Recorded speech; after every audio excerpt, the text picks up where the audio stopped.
Kerbau itu semakin mendekat. Dan tiba-tiba ketika kerbau itu membuka mulut, ternyata kerbau itu bertaring. Kodir ketakutan. Sebenarnya kamu siapa? Sebenarnya kamu siapa? Sambil mengacungkan tombaknya. Dan pada saat itu kerbau mendekat. Kerbau mendekat dan tiba-tiba menendang tongkatnya dengan gampang.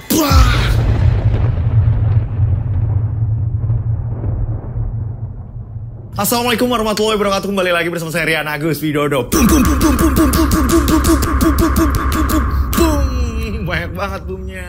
Apa kabar semuanya? Mudah-mudahan kalian menjalankan sehat walafiat. Itu doa saya terus menerus ya. Ini saya mau ngasih pengumuman ya. Kemarin ini saya baca di kolom komentar dan di WA yang udah masuk banyak banget. Mas, part 3 dong mas. Part 3-nya yang ceritanya kemarin yang Bujanah meneror gitu kan ya. Yang judulnya Pesugihan Sedot WC itu ceritanya seru banget. Nah, ini saya sudah menyampaikan WA tadi, komentar-komentar tadi ke si pengirim gitu. Saya minta Bu, kalau memang masih ada terusannya nggak apa-apa Bu, boleh diceritakan lagi. Karena memang dari penonton ini meminta seperti itu. Dari tim ini udah menyampaikan seperti itu. Nah, kita tunggu nanti biar ibu si pengirim ini dia mengingat-ingat kejadian-kejadiannya lagi gitu.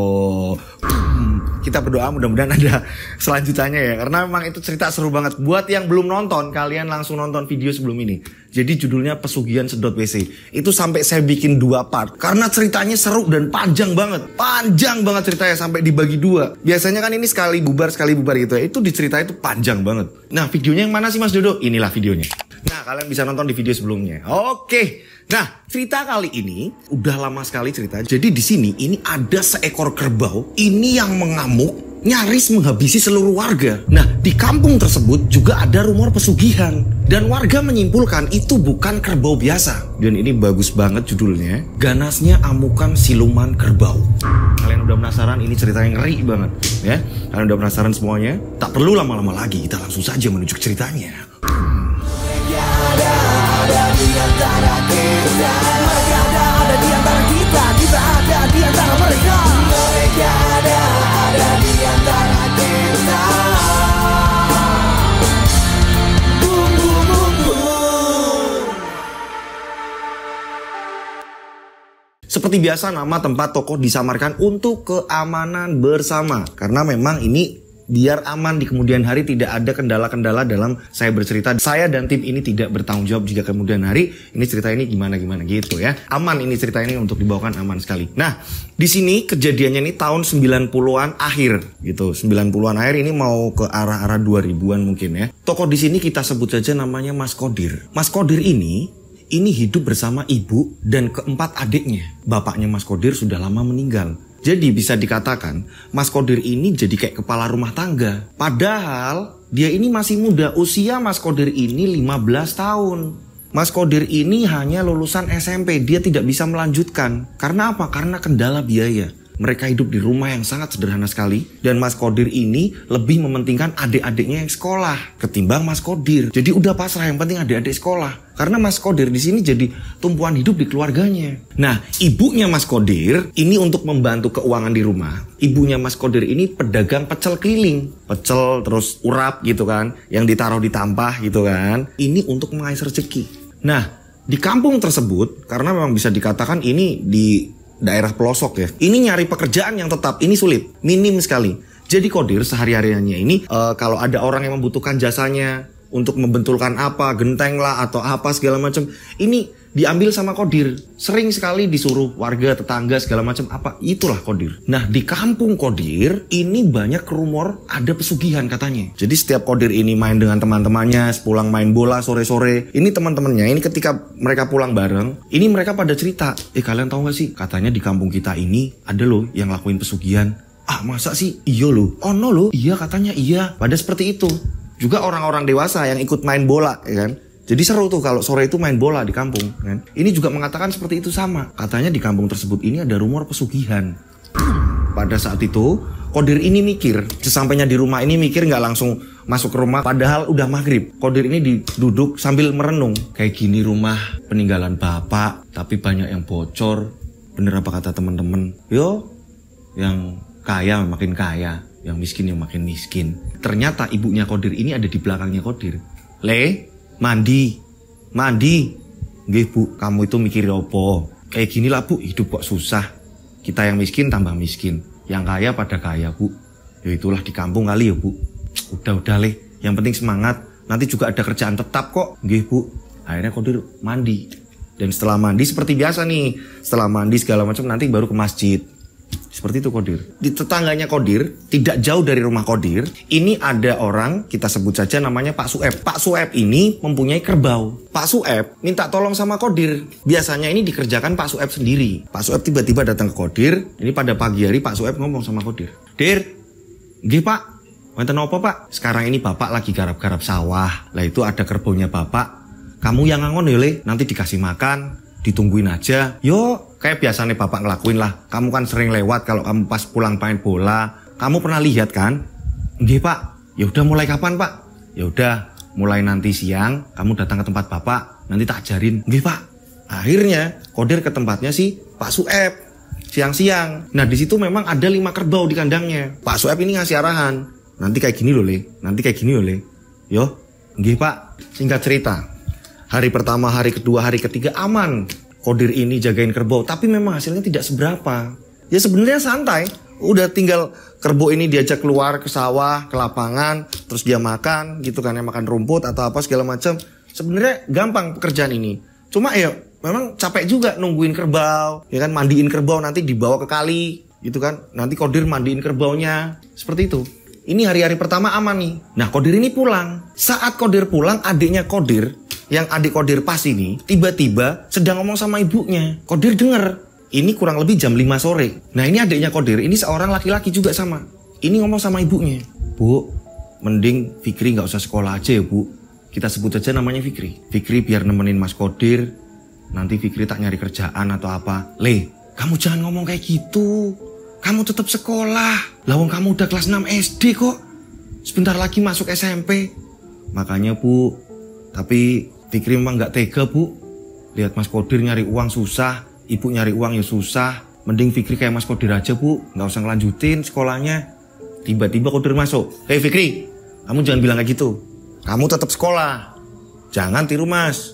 Mas itu pengen yang namanya kayak Mas Hendra. Nah Hendra itu teman Qadir, tapi sekarang Hendra ini udah di kota. Hendra sendiri, ini rumahnya ini gak jauh dari rumah Qadir juga. Hanya selisih 1 rumah. Hendra ini memang sekolahnya pinter. Nah saat itu Qadir ini ngomong, Mas Qadir aja pengen kayak Mas Hendra. Lah kamu jangan sampai nurutin Mas Qadir malah gak sekolah. Kamu harus sekolah, ngerti kamu? Iya Mas, tapi rasa tapi-tapian.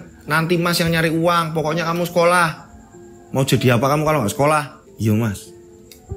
Qadir tambah pusing. Wah adiknya sampai kayak gini, sampai mau putus sekolah. Qadir bingung di sini. Hingga pada suatu hari ya kan, Qadir sedang ngangon, dia sedang ngalamun. Tiba-tiba dia ini kesel. Keselnya karena aku itu harus nyari kerjaan apa sih? Di sini nggak punya lahan buat ditanam apa. Memang peninggalannya bapaknya cuma hanya rumah aja udah. Bingung si Qadir ini. Aku kudu piye? Aku nyari kerjaan apa yo? Disuruh-suruh orang, tapi kan nggak selamanya ini ada terus. Kadang nganggurnya lebih banyak. Gede-gedenya ini tahun itu ini hanya dikasih uang 5.000. Itu pun untuk jaga kerbau 2 hari, dalam 2 hari. 2 hari sekali dikasih uang, 2 hari sekali dikasih uang.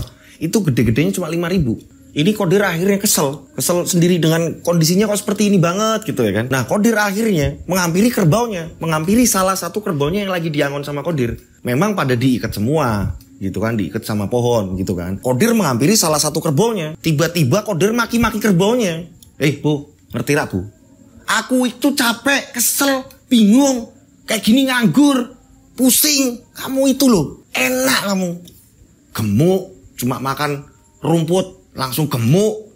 Lah kita ini, apa mau disuruh makan rumput, terus gemuk kayak kamu gitu? Oh gampang banget kamu. Qadir ini kesel sama kerbaunya. Tiba-tiba, ini karena Qadir lagi kesel-keselnya. Kerbau tadi ini dipukuli. Perutnya pertama dipukul, ditendang. Mukanya ditonjok sama Qadir. Bang, bang, bang. Jadi kesel Qadir. Kerbau ini dibikin buat tinju sambil ketawa-tawa. Qadir ini, ini bu rasain, ini bu rasain, ini bu rasain. Qadir mukulin kerbau, saking keselnya si Qadir ini dengan kehidupan yang serba susah. Kerbau ini nggak ngelawan, dipukulin sama Qadir ini nggak ngelawan. Hingga akhirnya Qadir ini capek sendiri. Dan setelah capek dia ambruk nih, brak, rebahan nih di rumput Qadir ini sambil melihat langit. Nah saat melihat langit, ini si Qadir melamun dia, melamun masa kecilnya.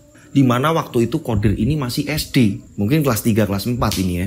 Kodir ini membayangkan Kodir bermain dengan bapaknya, almarhum bapaknya. Kodir ini melamun, dulu sering digendong-gendong sama bapaknya. Dan lamunan tadi ini nyambung dengan Kodir ini punya teman yang saya sebutkan tadi. Kita sebut aja namanya Hendra. Hendra ini CS-nya Kodir dari kecil. Sampai sekarang Kodir belum menemukan CS-nya lagi. Yang se-CS Hendra ini belum nemuin. Kodir sama Hendra kemanapun bareng. Mengaji bareng, sholat bareng. Nanti pulang sekolah main bola bareng. Nanti setelah main bola bareng mandi di kali bareng. Mandi di sungai bareng. Apa-apa serba bareng. Bedanya kalau Hendra ini anaknya orang punya. Anak orang berada. Tapi mereka ini selalu bareng. Tapi itu tidak berselang lama. Saat kelas 6 SD kelulusan, Hendra ini pindah ke kota. Hendra bilang, suatu ketika, pasti aku balik lagi ke kampung ini. Lagian keluargaku juga masih ada yang di sini kok. Pasti nanti kita ketemu lagi. Kata si Hendra. Pas terakhir mereka ini ketemu. Karena memang Hendra ini ikut sama bapaknya. Bapaknya satu keluarga ini pindah ke kota yang jaraknya ini jauh sekali. Dia ikut sama bapaknya karena bapaknya ini bekerja di kota. Satu keluarga ini diboyong lah ke sana. Semenjak itu Kodir selalu kesepian. Bertahun-tahun nih. Tahun pertama kehilangan Hendra 3, 4, 5. Kayak gitu terus dia kesepian. Gak ada temen yang memang CS ada. Di kampung ada. Cuma memang gak sedekat sama dengan Hendra. Saat Kodir ini sedang melamun, tiba-tiba Kodir ini dikagetkan. Jadi kan dia ngelamun lihat ke atas sambil rebahan di rumput gitu kan ya. Ini tiba-tiba ada muka orang. Hei, Der! Pak Wandi. Kita sebut saja namanya Pak Wandi. Dia ini seorang petani, tidak jauh dari situ. Dia mengerjakan sawahnya Pak Lurah Cipto. Pak Wandi di situ juga kuli juga, mengerjakan sawahnya Pak Lurah. Hei, kamu ini loh, malah gak kerja. Itu lihat, kerbomu itu lepas. Ngamuk itu, masuk ke perkampungan. Masa tuh Pak Wandi? Lah lihat itu, ternyata kerbau yang tadi dipukulin sama Kodir ini terlepas. 5 kerbau, ini tinggal sisa 4 yang masih di situ. Dan ini kerbau yang paling besar yang lepas. Loh, kerbau yang tadi tak pukulin. Anehnya kerbau ini tidak balas dendam ke Kodir, tapi dia malah justru lepas. Justru lepas terus mengamuk kerbau itu tadi. Akhirnya Kodir lari. Kodir lari melihat ke kampung dan ternyata benar. Kerbau ini ngamuk di kampung, orang-orang pada keluar. Pada saat itu jam 4 sore. Kerbau ini merusak rumah-rumah. Kerbau ini merusak warung-warung. Ini semua orang, ini kerbaunya siapa? Ini kerbaunya siapa? Oh, lah ini kerbaunya Pak Suep ini. Oh, ini kerbaunya yang dijaga Kodir. Loh, ini pada seperti itu. Di situ kerbau ngacak-ngacak rumah. Banyak rumah warga yang porak-poranda hancur. Karena apa? Rumahnya dari papan-papan di situ. Kerbau masuk ke rumah, tembus ke belakang, ya kan? Terus muter-muter sana. Semua orang berusaha menghentikan kerbau tadi. Pak Suep yang tahu akan hal itu ya kan geger kan di kampung. Pak Suep langsung nyari Kodir. Kodir mana Kodir? Kodir mana Kodir? Kodirnya lagi nenangin kerbaunya nih. Lagi coba untuk menenangkan tapi nggak mampu. Pak Suep langsung marahin Kodir saat itu. Kamu ini piye toh? Kamu disuruh jaga loh. Kok bisa lepas kayak gini? Kan udah tak kasih cara. Diikat kerbaunya. Pak, tadi memang lepas kok Pak. Beneran Pak, lepas Pak. Kodir ini terus-terusan dimarahin Pak Suep. Banyak kaca-kaca warga pada pecah. Dagangan-dagangan warga yang di depan-depan rumah pada hancur berserakan. Der, kamu ngerti gak? Ini kalau kamu kerjanya seperti ini terus, ini bisa-bisa satu kampung kerugiannya aku yang ganti semua. Ngerti gak Der? Iya Pak, maafin saya Pak, maafin saya Pak. Saya akan coba kejar kerbaunya Pak, sana kejar. Pada saat itu kerbau ini sulit untuk dikendalikan. Banyak korban yang kena sasaran kerbau, diseruduk lah, di apa. Banyak yang luka-luka. Parah sekali. Ini gak bisa dikendalikan kerbaunya. Ngamuk kesetanan. Ada 13 orang ini yang terluka. Langsung dibawa ke puskesmas terdekat. Karena babak belur. Hanya rumah-rumah mewah yang depannya ini ada pagarnya. Ada tembok pagarnya. Baru aman. Tapi yang rumah-rumah kecil yang menggunakan papan, warga-warga yang rumahnya seperti itu, ini kena hajar kerbau. Abis. Dan ada kejadian yang lebih parah lagi di sini. Jadi kerbau tadi masuk ke rumah. Saat masuk ke rumah, warga mencoba untuk menenangkan kerbau tadi, ya kan? Jadi kerbau ini sempat diem. Warga pelan-pelan nih mendekati kerbau tadi nih, mau mengambil tali yang masih ada di leher kerbau tadi. Tapi talinya ini nggak panjang. Salah satu warga ini mau mencoba mengambil tali yang ada di leher kerbau. Nah, begitu juga Kodir di situ juga Kodir. Kodir ini coba mengendalikan, sedangkan Kodir belum hafal banget kan. Kodir sendiri juga belum terlalu lihai mengendalikan kerbau karena hanya baru berapa berangkatan gitu kan ya. Nah, di sini yang punya rumah ini ada di dapur belakang. Lah, ini kerbau ini masuk di ruang tamu. Ibu-ibu yang punya rumah itu ketakutan. Ketakutannya apa? Dia mau mengambil bayi yang ada di ruang tengah. Nah, sedangkan penyekat ruangannya ini hanya menggunakan papan. Jadi kerbau ini ada di ruang tamu, ya kan? Kerbau ada udah di ruang tamu, ada penyekat, papan gitu kan ya. Sebelah papan tadi ini ada kasur. Bayinya Ibu Ipa itu ada di situ. Bu Ipa ini ketakutan, mau ngambil takut diseruduk kerbau tadi karena papannya ini tipis banget. Nah pada saat itu ternyata bener kerbau tadi seruduk papan. Ini robohan tadi mengenai bayi. Nah orang-orang di situ langsung menarik papan-papan. Bayi ini nangis. Nah saat bayi nangis, kerbau tadi justru menginjak leher si bayi itu tadi. Seketika bayi tersebut ini langsung kaku dan muntah. Kerbau tadi ngamuk, justru Bu Ipa ini kena seruduk. Bu Ipa terjatuh. Buah. Ini kerbau lewat pintu belakang. Ini Bu Ipa terengah-engah ya kan, sesak nafas, kena serudukan kerbau. Dan bayi tadi yang lehernya keinjek kerbau. Parah di situ. Ini langsung warga membawanya ke puskesmas yang paling dekat. Ini adalah puskesmas, itu pun agak jauhan. Hari semakin gelap, udah mau menjelang maghrib, kerbau belum juga bisa diatasi. Anehnya ini si kerbau justru malah keluar dari perkampungan dan menuju ke hutan. Jadi memang perkampungan itu tidak jauh dari hutan. Jadi ada hutan lebat di situ. Ini kerbau tadi langsung naik karena posisinya hutan ini ada di atas. Kerbau itu naik ke atas terus langsung masuk ke dalam hutan. Orang-orang pada mau masuk hutan tapi posisinya udah mau maghrib. Udah nanti nunggu keluar aja, nunggu keluar, pasti nanti keluar. Orang ngeri ya kan, karena apa? Ngerinya kalau ada kumbang, macan kumbang. Di situ orang-orang panik, gimana nih, mau masuk apa enggak nih? Nggak usah pak, bahaya nanti ada kumbang pak.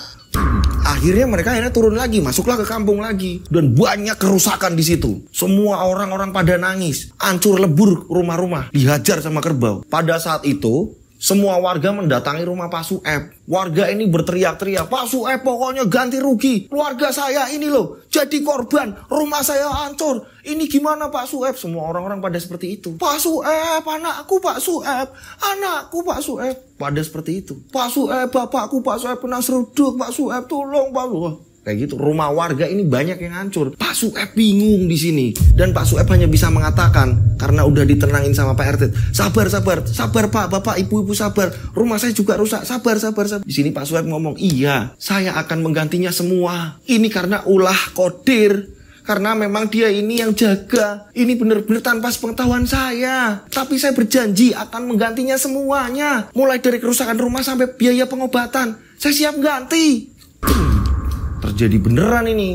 Pak Sueb tadi habis ngomong sama Qadir kan, ini kalau terjadi kerusakan segala macam otomatis pasti saya yang ganti. Pada saat itu sedang genting-gentingnya kayak gitu, ini ada warga yang datang. Pak RT, saya dari puskesmas. Tadi ada 2 orang bocah yang sudah dinyatakan meninggal.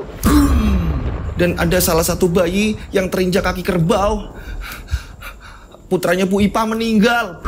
Wah, Qadir merasa bersalah di situ. Ya ampun, kok kayak gini jadinya. Pak Sueb juga sama. Iki piye toh, Dir? Kok bisa kayak gini? Hancurin aja rumah Pak Sueb, hancurin aja rumah Pak Sueb. Banyak orang yang seperti itu. Sabar. Pak RT itu menenangkan. Sabar.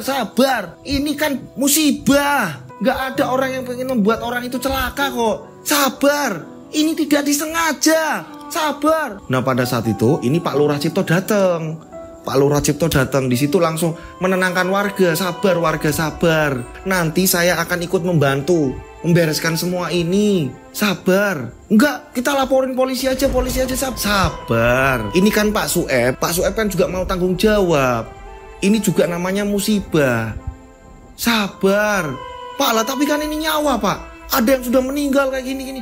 Lah siapa orang yang pengen kayak gitu terjadinya? Kan nggak ada. Sabar, nanti saya juga ikut bantu. Tenang, nanti buat warga di sini yang mampu, ini coba kita mintain tolong. Iya Pak, tapi kan ini sabar. Pak Sueb juga ikut tanggung jawab. Tetap ini yang punya kerbau karena Pak Sueb, ya Pak Sueb. Nah, nanti saya ikut bertanggung jawab. Kasus ini gak usah dibawa-bawa sampai polisi. Wes, ini Pak Sueb juga mau tanggung jawab dan saya ini ikut mengganti nanti. Sabar, untung ada Pak Cipto menengahi. Nah, karena ini posisinya udah isya, ya kan? Akhirnya warga bersepakat untuk kerja bakti keesokan hari nih. Sementara dibubarkan dulu sama Pak Cipto, sabar. Kita besok kerja bakti dan kita cari kerbaunya biar sampai ketemu. Iya Pak. Keesokan harinya, ini orang-orang yang pada mampu yang di situ memang ada usaha segala macam gitu kan. Pak Lurah ditemani Pak RT, ini rembukan sama mereka. Ini gimana? Monggo silakan, kita tidak memaksa. Kalau toh mau ikut kerja bakti juga nggak apa-apa. Kalau mau menyumbang ya monggo, kita galang dana bareng-bareng untuk warga di kampung kita. Saya sendiri juga nyumbang. Nah, ini ada beberapa orang nyumbang. Kita sebut saja namanya Pak Bambang, Pak Ridwan, Pak Imron, Bu Lasmi, dan Pak Cipto sendiri. Ini ada orang 5 yang punya uang. Anehnya di sini, dari kelima tersebut, ini ada satu yang nggak mau turun keluar untuk membantu-bantu warga. Kita sebut saja yang tadi, Pak Bambang. Pak Bambang ngasih paling banyak. Ini saya kasih. Yang lain berapa? Oh segitu ya? Ya udah, ini saya 2 kali lipatnya. Ya, tapi maaf, saya nggak bisa turun untuk membantu betul-betulin rumah warga. Ini saya cuma ngasih aja 2 kali lipat dari punya kalian. Pak Bambang ngomong seperti itu. Pada akhirnya ini uang udah terkumpul semua, diserahkan sama Pak Sueb dan dibantu sama Pak RT untuk mendata rumah-rumah warga mana lagi nih yang terkena dampaknya nih. Jadi uang tadi udah tumpukan, ini udah banyak nih di rumahnya Pak Sueb, dan didata siapa lagi warga yang harus menerima kerugian itu tadi harus diganti kan. Mulai hari itu warga juga semakin waspada. Pak Lurah Cipto juga ngomong, ini lebih ketat lagi. Siapa tahu nanti kerbau turun lagi ke kampung. Ini kan posisinya kerbau ke hutan nih. Siapa tahu nanti turun ke kampung ngacak-ngacak lagi. Yo, tolong dijogo. Saya juga ikut ronda, nggak apa-apa. Iya pak, iya pak, iya pak, iya pak. Akhirnya warga berjaga-jaga. Tapi anehnya, si Pak Bambang tadi, dia ini hanya membuka pintu rumah. Dia hanya ngeliatin. Oh sekarang pada jaga-jaga. Ditutup kembali. Dia masuk lagi Pak Bambang. Bener-bener kayak nggak peduli dengan warga. Orang kaya ini Pak Bambang ini. Sudah 4 hari kerbau itu tidak keluar dari hutan. Di sini ini Bu Ipah yang bayinya meninggal terinjak kerbau. Ini nggak terima. Tiba-tiba mendatangi rumah Kodir dengan membawa golok. Der, Kodir, metu Der. Keluar kamu Der, keluar kamu Der. Bu Ipah ini teriak-teriak. Kodir sama ibunya ketakutan. Bu, siapa itu Bu? Suaranya Bu Ipah ya Bu ya? Iya ibu juga takut. Der, keluar kamu Der. Diintip lah karena rumahnya papan. Memang rumahnya Kodir sempat rusak juga, tapi udah dibetulin aman. Kena amukan juga, kena amukan kerbau. Nah disitulah ada celah-celah dari papan-papan tadi. Ngelihat kalau Bu Ipah ini bawa golok. Bu, lah kok bawa golok Bu? Disinilah Bu Ipah gedor-gedor pintunya Kodir. Kodir keluar Kodir. Kodir keluar kamu. Aku udah ditinggal suamiku. Sekarang aku ditinggal anakku. Terus dudubrak-dubrak. Lah warga ini pada datang akhirnya. Menenangkan Bu Ipah, bu, sabar Bu, istighfar Bu, lepas itu Bu, goloknya lepas Bu. Bapak-bapak ini langsung mencoba untuk mendekati. Kodir belum berani keluar ini, takut. Nah setelah golok ini diamankan dan Bu Ipah ini dipegangi kiri kanan, barulah Kodir membuka pintu. Bu, maafin Kodir Bu, maafin Kodir. Kodir juga nggak sengaja Bu, bener-bener Kodir nggak ngerti. Ini kerbau ini lepas sendiri, Kodir maaf nggak ngerti memang Bu. Gara-gara Kodir semua hancur seperti ini. Terserah kalau Kodir mau diapakan, monggo. Kalau warga mau membunuh Kodir juga silahkan, asal jangan sakiti keluarga Kodir. Monggo silahkan. Kalau mau mencaci maki Kodir, apa mau membunuh Kodir sekalipun, Kodir mau, siap. Kodir sampai ngomong seperti itu. Tiba-tiba Bu Ipah yang sedang dipegangin ini kayak kesetanan ngomong sama Kodir. Kamu harus menemukan kerbau itu. Kamu harus menemukan kerbau itu, ikat dan biarkan aku yang menyembelih. Bu Ipah sang keselnya nangis dan kayak orang kesurupan. Bu Ipah ngomong seperti itu. Biarkan aku yang menyembelih di depan kalian. Anakku. Ya bayinya mati. Lehernya diinjak sama kerbau. Mati seketika sebenarnya. Ini dibawa ke puskesmas, ini udah nggak ada nyawanya. Meninggal seketika. Kejadian itu hampir 2 jam di rumah Kodir. Hingga pada akhirnya Pak RT juga menenangkan. Bu, udah malam Bu Ipah, sabar Bu, istighfar. Suami ibu, anak ibu, kalau lihat ibu seperti ini malah sedih di sana Bu. Ya Bu sabar, ditenangkan sama Pak RT. Dibawa pulang lah. Dan warga disuruh bubar. Kodir ini menyesal, menangis dipeluk sama ibunya. Kok bisa Le, kowe ngene Le? Ibu itu bingung Le. Ya Bu, maafin Kodir Bu. Bener-bener Kodir gak ngerti. Itu kerbau kok bisa lepas. Itu untung ada Pak Wandi yang ngingetin. Kodir langsung lari ke kampung Ibu. Kodir gak ngerti Bu. Singkat cerita, jam 11 malam Kodir ini menyendiri di depan rumah. Aku harus gimana? Apakah aku harus mencari kerbau itu sendiri? Biar aku temukan. Biar orang-orang ini pada tahu kalau aku tanggung jawab. Apa gimana ya? Ya ampun, aku harus gimana? Kodir bingung. Akhirnya Kodir nekat. Pada malam itu Kodir nekat. Kodir masuk ke dalam rumah. Kodir membawa sebilah kayu. Dan saat itu Kodir nyari senter. Dapatlah senter. Setelah itu Kodir berniat untuk memasuki hutan.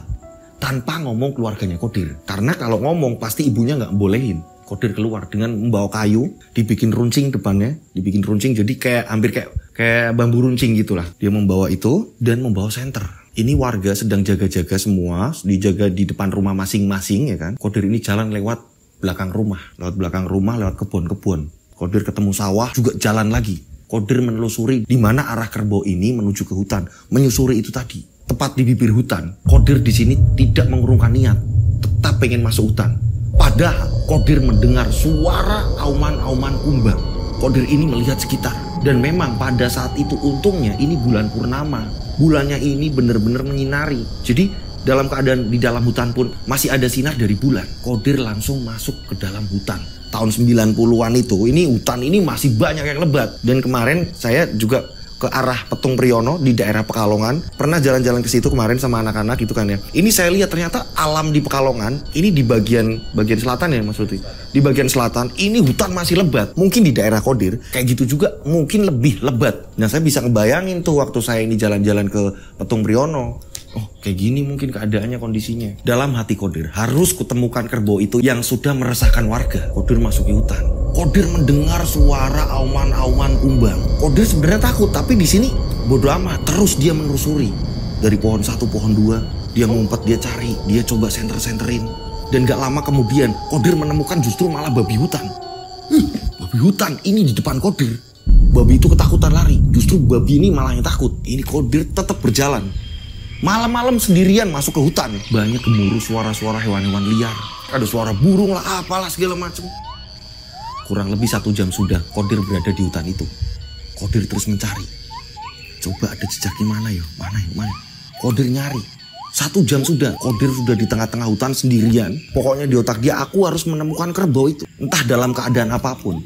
Kalau toh udah diserang hewan buas atau apa segala macam, ya saya nggak ngerti. Yang penting aku harus membawa pulang lagi ini kerbau. Biar warga ini tahu. Dan aku harus bisa. Kodir ini terus jalan kaki terus menerus terus. Dan tiba-tiba boom, Kodir dikagetkan. Loh, ini kok ada tumpukan batu apa? Disenterin sama Kodir. Ini jaraknya mungkin 20 meter dari Kodir. Ini tumpukan batu kok kayak gua. Hampir kayak mulut gua. Tumpukan batu ini membentuk kayak mulut gua. Berlubang. Apa ini? Kodir mematikan senternya. Karena apa? Pendengar suara hewan. Auman hewan. Apa ini? Dimatiin lah. Gak lagi disenterin.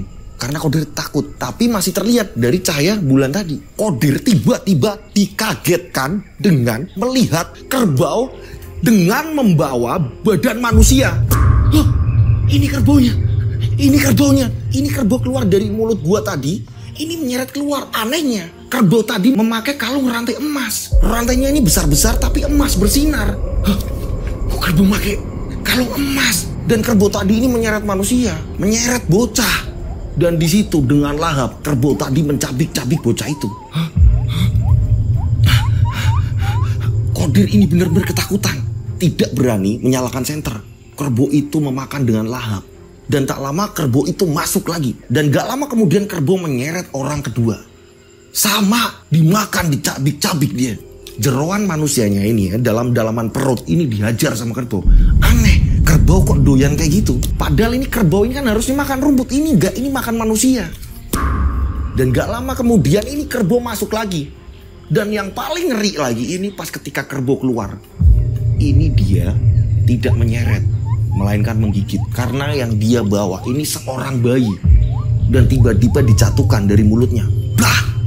Dan kerbau itu mencabik-cabik bayi tersebut. Kodir mengenal sosok bayi itu.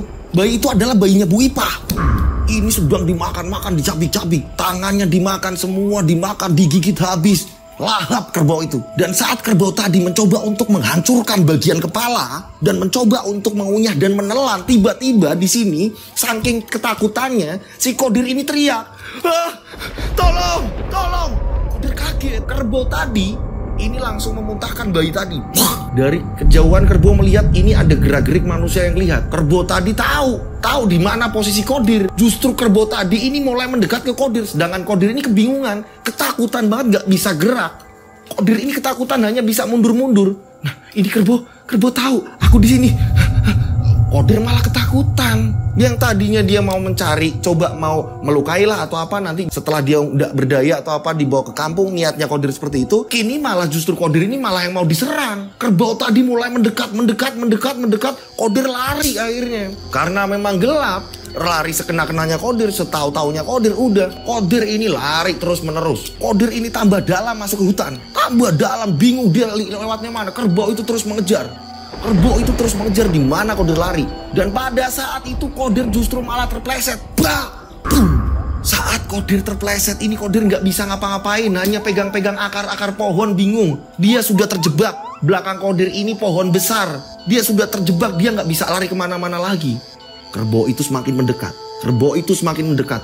Dan tiba-tiba ketika kerbau itu membuka mulut, ternyata kerbau itu bertaring. Qadir ketakutan. Sebenarnya kamu siapa? Sebenarnya kamu siapa? Sambil mengacungkan tombaknya. Dan pada saat itu kerbau mendekat. Kerbau mendekat dan tiba-tiba menendang tongkatnya dengan gampang. Brah! Dengan mudah kaki kerbau ini menjatuhkan kayu Qadir dengan gampang. Brah!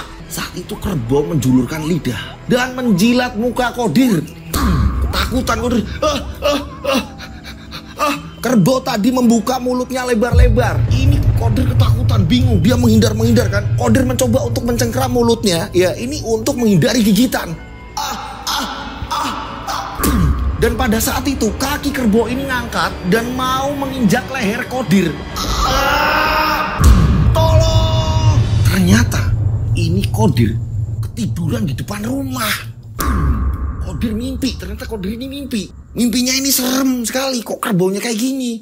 Ibunya ini keluar, kenapa nak kamu nopo? Ternyata orang yang jaga ronda juga di situ juga ada. Der, ning opo der? Ono opo der? Aku mimpi kalau kerbau itu siluman. Masa sih der? Ternyata Qadir masih di depan rumah, teman-teman. Saat itu Qadir ditendangkan ibunya. Kowe ngimpi opo le? Qadir masuk ke dalam rumah. Bu, itu kerbau siluman bu. Itu di mimpi Qadir bu, jelas bu. Masa iya? Kerbau itu kok bertaring bu. Aku baru lihat bu, dan berkalung emas loh bu. Kalungnya ini besar-besar kayak rantai loh bu. Bener bu, itu di mimpi Qadir. Masa iya di dalam hutan itu ternyata ada gua loh bu. Qadir gak ngerti bu, aneh bu. Itu di mimpi Qadir jelas-jelas banget bu. Dan lebih parahnya lagi bu, itu kerbau mencabik-nyabik manusia bu. Manusia itu dimakan bu. Dan Qadir ini jelas-jelas bu melihat bayinya Bu Ipah ini dimakan bu sama kerbau itu bu. Qadir ngeh kok bu. Qadir tahu akan itu kerbau. Qadir hafal banget dengan kerbau itu bu. Qadir ini kan sempat deket sama kerbau itu bu. Walaupun hanya berapa hari jaga. Qadir selalu memandikan. Qadir paham betul badan-badannya, tinggi-tingginya kerbau itu. Paham betul bu. Kok bisa ngeri oleh? Ya udah, mudah-mudahan tidak terjadi apa-apa di kampung ini le. Mudah-mudahan itulah kemarin hanya sekali aja terjadinya ya le. Iya bu. Udahlah bu, nggak ngerti lagi Qadir bu. Harus gimana? Yang jelas Qadir akan berusaha. Semoga kerbau itu ditemukan dan benar-benar warga ini puas. Tidak lagi ada ancaman dari kerbau itu bu. Iya le. Pada saat itu Qadir ini sedang ngelamun. Ibunya bilang sarapan le. Sarapan saono nih. Ibu habis ini mau jualan. Iya bu, nanti bu lah. Qadir nggak tahu bu, susah tidur. Semalaman Qadir ini tidurnya nggak jelas bu. Mimpinya aneh terus. Udah sarapan. Nanti kamu malah sakit. Nanti kalau kamu sakit yang mau nyari uang siapa? Iya bu. Nah, baru mereka lagi ngobrol seperti itu, tiba-tiba terdengar di luar rumah. Woi, kerbau masuk kampung lagi. Woi warga, woi. Dong. Kerbau masuk kampung lagi. Ternyata kerbau kembali lagi masuk kampung. Kerbau kembali masuk kampung dan warga mencoba langsung mengejar. Qadir langsung bingung, kerbau masuk kampung. Qadir langsung ambil kayu dan Qadir langsung keluar. Kesempatan, ada teman-teman, ada warga juga. Qadir coba mengejar. Beberapa rumah kembali dirusak. Terus dikejar sama warga dan warga ini mengarahkan agar kerbau ini langsung ke lapangan. Jadi ada lapangan bola juga di situ. Ada lapangan bola ini diarahin ke situ. Biar dia hanya di lapangan, nggak mau ngamuk gimana nanti tinggal warga ini mau ngeroyok atau apa, mau dilumpuhkan dengan cara apa, pokoknya dibawa ke lapangan. Jangan sampai di rumah warga. Ini kerbau dikejar dan pada akhirnya dia ternyata benar ke lapangan. Tapi dia tetap masih lari kerbau itu tadi. Dan pada akhirnya kerbau tadi ini menyeberangi pagar. Dia masuk ke halaman. Itu halaman adalah lapangan tembak angkatan. Ini masuk ke lapangan tembak angkatan. Padahal pembatas pagarnya ini ada kawat berdurinya juga. Temboknya nggak begitu tinggi tapi ada kawat berdurinya juga. Ini berhasil dimasukin kerbau. Wah, angkatan-angkatan pada kaget yang pada saat itu sedang latihan nembak. Pada saat itu akhirnya warga, ini ada Pak Sueb juga pemilik kerbau, ya kan? Dan Pak RT ini akhirnya ngomong sama anggota yang ada di depan. Pak, ini ada kerbau saya, Pak. Ini kerbau ngamuk, Pak. Yang kemarin ini rusak perkampungan. Oh, yang geger itu ya kemarin itu. Iya, Pak. Ini masuk ke lapangan tembak, Pak. Hah, masuk lapangan tembak. Akhirnya ini langsung pada ke belakang. Kerbaunya ini lagi muter-muter di lapangan tembak. Ini lagi ada orang pada latihan tembak juga di situ. Hingga pada akhirnya ini dengan segala rundingan antara Pak Sueb pemilik kerbau dan Pak RT, begitu juga ini rembukannya ini sama anggota, ini memutuskan nggak apa-apa Pak, kerbaunya ditembak aja Pak, nggak apa-apa Pak, nggak apa-apa. Karena Pak Sueb ngerasa bersalah. Ya walaupun sudah mengganti beberapa warga yang udah mulai diganti ya kan sama Pak Sueb, tapi Pak Sueb ini merasa bersalah terus menerus juga sama. Hingga pada akhirnya ini salah satu anggota ini mencoba untuk menembak. Diarahkanlah senjata itu ke kerbau yang sedang lari-larian ke lapangan tembak ya kan. Dengan jarak yang lumayan jauh kerbau itu ditembak. Dan boom. Ini anehnya, ini kerbau nggak kenapa-napa. Hah? Lah kok nggak kenapa-napa Pak Sueb? Pak RT tanya. Lah iya, aku juga nggak ngerti. Berkali-kali der ada 6 peluru. Kerbau itu tidak apa-apa. Pak Sueb ini dapat dari mana dulunya? Yo ini dari keturunan kerbau yang dulu lah, sama. Lah kok aneh Pak Sueb? Iya. Saya yang punya aja kaget kok. Dan memang kerbau tadi ini tidak meninggal dan banyak besutan-besutan luka mungkin karena di dalam hutan yang sangat lebat sekali. Entah itu dia bertarung dengan apa segala macam. Yang jelas banyak luka di tubuh kerbau itu tadi. Tapi ditembaki, ini kerbau ini nggak jatuh sama sekali, nggak sama sekali. Kerbau tadi merusak pagar-pagar dan ada ban-ban yang ditumpuk ya kan. Di situ kan ada ban-ban yang ditumpuk terus karung-karung berisi pasir yang untuk dimana agar peluru ini tidak keluar gitu kan ya. Jadi hanya di situ gitu kan. Ini semua diacak-acak sama kerbau. Tak lama ini ada komandan di angkatan itu datang. Kita sebut saja namanya Pak Herman. Terus dari angkatan tadi yang nembak ini ngomong, Dan ini aneh Dan, kerbau Dan. Sudah cukup hentikan, jangan ditembak dulu. Ini komandannya Pak Herman ini ngamati kerbau tadi. Dan Pak Herman ingat pesen kakeknya. Pak Herman ini ingat banget pesen kakeknya. Kakeknya dulu sebelum meninggal ini pernah bilang ke Pak Herman. Kodir nggak lama kemudian juga datang di situ. Kodir menyaksikan, Pak Sueb gimana? Kamu sih? Iya Pak, maafin aku Pak, maafin saya Pak. Pokoknya kerbau itu harus ditangkap Pak. Ini lagi diakalin kamu itu loh. Nah disinilah Pak Komandan Herman ini menjelaskan, sabar, udah nggak usah berantem, nggak usah saling menyalahkan. Ini menurut saya ini bukan kerbau biasa. Saya pernah dengar kakek saya ini bilang, kalau kerbau itu ada penjaganya. Ya saya nggak ngerti, wong saya ini masih kecil. Ya saya anggap mitos atau apa, tapi mungkin apa yang dikatakan kakek itu benar. Kerbau itu ada penjaganya yang tak kasat mata. Dia hampir sama kayak manusia. Oh gitu ya Pak, pada ngomong seperti itu. Tapi ini kerbau aneh ini. Ini gak apa-apa kalau saya tembak ya Pak Sueb. Gak apa-apa Dan. Nah pada saat itu Pak Herman langsung meminta senjata. Berikan saya senjata, berikan saya peluru. Sebelum peluru itu dipasang di senjata, Pak Herman ini memasukkan peluru tadi ke dalam mulutnya sambil berdoa. Setelah berdoa, dikeluarkan lagi pelurunya dari mulut, dimasukin ke dalam senjata, dipasang, cekrek. Ini gak apa-apa ya. Gih Pak, yendan. Semua pada ngamati, semua pada menyaksikan. Pak Herman ini berdoa. Setelah Pak Herman ini berdoa, semua ngamatin dengan tegang. Ini Pak Herman mulai menembak kerbau tadi. Ini tepat mengenai kepala dan langsung kerbau itu terjungkal. Buang! Kerbau itu terjungkal dan terjatuh.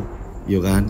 Dari tadi ditembak di arah kepala aja nggak pada. Ini kan mempan pelurunya. Ini bukan sembarang kerbau ini. Ini akhirnya apa ya? Ini jadi kayak, ini kerbau memang bener-bener kayak siluman atau apa gitu kan ya. Saya juga kurang paham itu. Intinya kerbau ditembak sama Pak Herman. Ini langsung jungkal. Jatuh, kerbau itu langsung mati kerbau tersebut, langsung mendekat semua, memastikan kerbau itu tadi, dan ternyata benar, kerbau itu mati. Semua mengucapkan terima kasih Pak, terima kasih.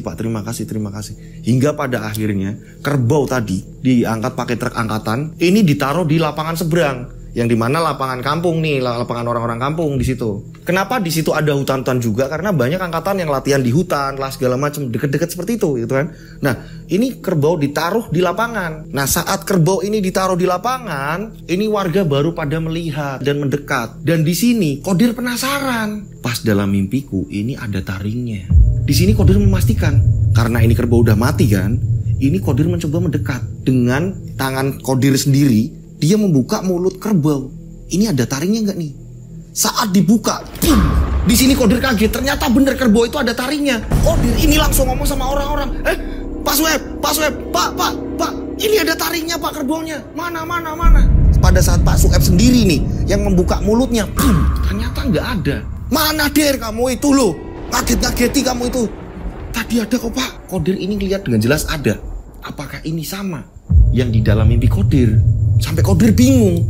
Masa iya aku diliatin terus tiba-tiba hilang? Kodir bingung di sini. Dan pada saat itu akhirnya warga pun tenang. Udah tidak ada teror kerbau ngamuk lagi, ya kan? Berjalannya waktu ini tenang warga. Itulah kisah dari Mas Kodir yang dimana akhirnya kerbaunya ini bisa dilumpuhkan. Tapi ini ada tapinya nih. Lah, rumor pesugihan itu di situ gimana ya? Ada di part 2. Pengen tahu? Ini selanjutnya masih ada. Ini ada di part 2. Yang jelas kerbau itu berhasil dilumpuhkan dan warga ini aman. Cuma rumor pesugihannya nih, ini yang belum terungkap nih, kita ungkap di part 2. Oke. Itulah kisah dari Mas Kodir. Ini akhir-akhir ini dapat cerita yang panjang-panjang nih. Makanya kalau saya lurusin terus, ini bisa panjang, bisa ditayangin langsung. Cuma saya nggak kuat sama tenaga saya yang harus nanti syuting langsung di Yoske Official juga gitu kan. Oh, ada Yoske Official Mas? Ada, channel saya satunya. Nah, ini tayang setiap hari juga. Ya, kalian bisa lihat tuh banyak video-video buat kalian yang memang punya pengalaman cerita-cerita kisah-kisah kehidupan kalian yang bukan horor juga nggak apa-apa ya kan. Ini ada di Yoske Official ya. Nah, saya mohon maaf kalau ada kata-kata yang salah dalam saya ini bercerita ya, mohon dimaafkan. Nah, buat teman-teman yang ceritanya belum terbacakan, mohon bersabar dan kembali dikontrol. Coba ceritanya udah bener belum ya. Jadi kita saat bercerita kita tahu pas dengan apa yang dikirimkan. Dan dihafalkan juga gampang. Caranya seperti ini nih, di samping saya nih. Jadi per kalimat, per paragraf dikirimnya seperti ini ya. Oke? Nah, kirimnya kemana? Kirimnya kalian bisa DM Instagram saya @dodosinjo atau kalian bisa WA ke nomor saya nih 0858 704 33336. 3-nya 4 kali. Nah, itu tadi. Boom. Seperti biasa, langsung dikasih nama dan nama kota. Oke. Akhirnya selesai juga. Tapi ini masih belum terungkap nih ya, pesugihan siapa ini ya. Itu apa nih ya, motifnya apa nih, kok ada rumor di kampung itu ada ngomongin pesugihan gitu ya. Oke, mungkin di part 2 kita bedah lagi karena masih panjang. Oke, saya berdoa mudah-mudahan penikmat channel Rian Agus Widodo ini banyak rezeki melimpah, dilindungi Allah Subhanahu wa taala, dijauhkan dari mara bahaya dan selalu sehat walafiat, sukses selalu. Akhir kata saya yang bertugas dan saya yang menceritakan kejadian-kejadian ini mengucapkan wassalamualaikum warahmatullahi wabarakatuh. Mereka ada di antara kita.